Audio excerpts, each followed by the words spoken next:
ಖಮೀನಿರವರು ನಿಜವಾಗಿಯೂ ಸತ್ತಿದ್ದಾರಾ ಎನ್ನುವಂಥ ಪ್ರಶ್ನೆಗೆ ಇಲ್ಲಿದೆ ಉತ್ತರ.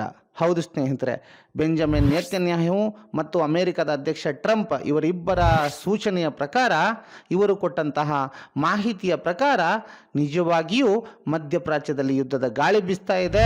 ಇರಾನ್ನ ಸರ್ಕಾರ ಅಧಿಕೃತವಾಗಿ ಒಪ್ಪಿಕೊಂಡಿದೆ ಕೂಡ. ಇರಾನ್ನ ಸುಪ್ರೀಂ ಲೀಡರ್ 1989ರಿಂದ ಅಧಿಕಾರದಲ್ಲಿದ್ದಂತಹ ಖಮೀನೇನಿರವರು ಹತರಾಗಿದ್ದಾರೆ. ಅವರು ಕೇವಲ ರಾಜಕೀಯ ನಾಯಕನಲ್ಲ, ಇರಾನ್ನ ಸೈನ್ಯ, ನ್ಯಾಯಾಂಗ, ಧಾರ್ಮಿಕ ವ್ಯವಸ್ಥೆಯ ಮೇಲಿನ ಪ್ರಮಾಧಿಕಾರಿ. ಅವರ ಹತ್ಯೆ ನಡೆದಿದ್ದರೆ 1979ರ ಕ್ರಾಂತಿ ನಂತರದ ಅತಿ ದೊಡ್ಡ ಘಟನೆ ಇದಾಗಿದೆ ಅಂತ ಹೇಳ್ಬೋದು. ತೆಹರಾನ್ನಲ್ಲಿ ಬೃಹತ್ ಸ್ಫೋಟಗಳಾಗಿದ್ದಾವೆ. ಲೀಡರ್ಶಿಪ್ ಹೌಸ್ನ ಸಮೀಪ ದಾಳಿ ನಡೆದಿದೆ. ಉಪಗ್ರಹ ಚಿತ್ರಗಳು ಅದನ್ನು ಕನ್ಫರ್ಮ್ ಮಾಡಿದೆ. ಟ್ರಂಪ್ ಹೇಳಿದ್ದೇನಪ್ಪ ಅಂದರೆ, ಹೈಲಿ ಸೊಫಿಸ್ಟಿಕೇಟೆಡ್ ಟ್ರ್ಯಾಕಿಂಗ್ ಸಿಸ್ಟಮನ್ನು ಬಳಸಿ ಗುರಿಯನ್ನು ಮಾಡಲಾಗಿದೆ. ಖಂಡಿತವಾಗಿ ಅಮೆರಿಕ ನೇರವಾಗಿ ಇರಾನ್ನ ಶ್ರೇಷ್ಠ ನಾಯಕತ್ವವನ್ನು ಹೊಡೆದಾಕಲಾಗಿದೆ ಅನ್ನೋಂಥದ್ದನ್ನು ಕನ್ಫರ್ಮ್ ಮಾಡ್ತಾ ಹೋಗ್ತಾರೆ. ಇರಾನ್ನ ಪ್ರತಿಕ್ರಿಯೆ ಹೇಗಿದೆ ಅಂದರೆ, ಆಪರೇಷನ್ ಟ್ರುತ್ಫುಲ್ ಪ್ರಾಮಿಸ್ 4 ಆರಂಭ ಆಗಿದೆ. ಮಿಸೈಲ್ ಹಾಗೂ ಡ್ರೋನ್ ದಾಳಿಗಳು ಇಲ್ಲಿಂದ ಆರಂಭವಾಗಿದೆ. Israel, Bahrain, Qatar, Kuwait, Dubai ಯಾವುದೇ ದೇಶಗಳನ್ನು ಬಿಡದ ಹಾಗೆ ಇವರು ನಿರಂತರವಾಗಿ ದಾಳಿಯನ್ನು ಮಾಡ್ತಾ ಇದ್ದಾರೆ. ಹಾಗೆ ವಿಶೇಷವಾಗಿ ಅಮೆರಿಕದ ನೇವಲ್ ಫ್ಲೀಟ್ ಮುಖ್ಯ ಕಚೇರಿಗಳನ್ನು ಗುರಿಯಾಗಿಸಿ ಇವರು ದಾಳಿಯನ್ನು ಮಾಡ್ತಿದ್ದಾರೆ. ಅಂದರೆ ಇದು ಕೇವಲ ದಾಳಿಯಲ್ಲ, ಇದು ರಾಜ್ಯದಿಂದ ರಾಜ್ಯಕ್ಕೆ ನೇರ ಯುದ್ಧದ ಸೂಚನೆ ಅಂತಲೇ ಹೇಳ್ಬೋದು.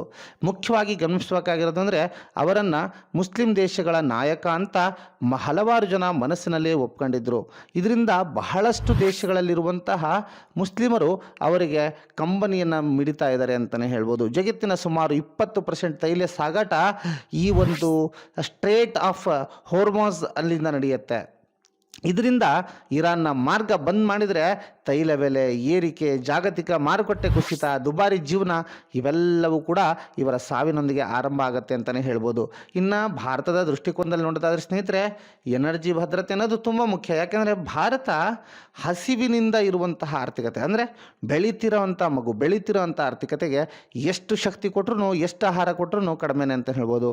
ಹಾಗೆ ಇಲ್ಲಿ ಗಲ್ಫ್ ದೇಶಗಳಲ್ಲಿರುವಂತಹ ಒಂದು ಭಾರತೀಯರ ಸುರಕ್ಷತೆ ವಿಷಯ ಒಂದು ದೊಡ್ಡ ವಿಷಯ ಆಗುತ್ತೆ. ಯಾಕೆಂದರೆ ಅತಿ ಹೆಚ್ಚು ಲೇಬರ್ಗಳನ್ನು ನಮ್ಮ ಭಾರತದಿಂದಲೇ ಎಲ್ಲ ದೇಶಗಳಿಗೆ ನಾವು ಸಪ್ಲೈಯನ್ನು ಕೊಟ್ಟಿರೋಂಥದ್ದು. ಅಲ್ಲಿನ ಶಾಂತಿ ಸ್ಥಿರತೆ ಭಾರತಕ್ಕೆ ಬಹಳ ಮುಖ್ಯ ಅಂತಲೇ ಹೇಳ್ಬೋದು. ಅಮೆರಿಕ, ಇಸ್ರೇಲ್ ಮತ್ತು ಇರಾನ್ ಎಲ್ಲರ ಜೊತೆ ಸಂಬಂಧ ಉಳಿಸುವ ತಂತ್ರ ಭಾರತದ್ದಾಗಿರಬೇಕು.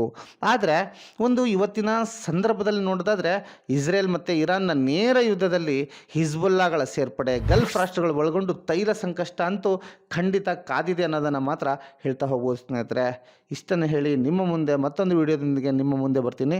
Thank you friends.